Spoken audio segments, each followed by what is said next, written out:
বন্ধুরা দেখো আজকে আমি কিরকম করে ফ্রাইড রাইস করছি। ফ্রাইড রাইসটা সাজাচ্ছি। ভাতটা সুন্দর করে তেজপাতা লেবু নুন দিয়ে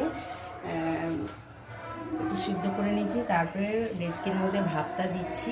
প্রথমে একটু ঘি দিয়ে দিয়েছি।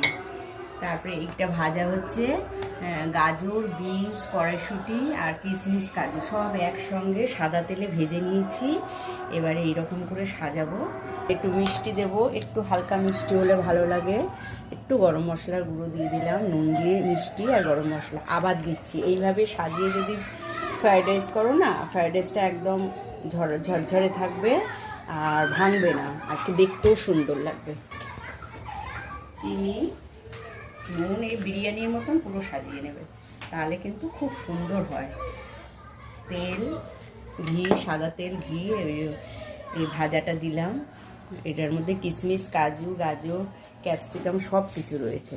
চিনি দিলাম, গরম মশলার গুঁড়ো দিলাম, আবার রাইস দেব।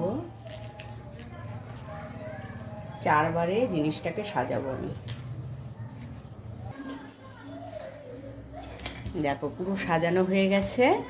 এবারে কিন্তু ঘি দেব, তাহলে সেন্টটা ভালো হয়।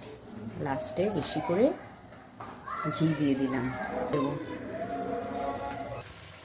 এবার দমে দেব, 10 থেকে 15 মিনিট দমে থাকবে। এবার চাপা দিয়ে দিলাম। ব্যাস হয়ে গেল ফ্রাইড রাইস। কেমন হয়েছে একটু লাইক কমেন্ট শেয়ার করে দিন।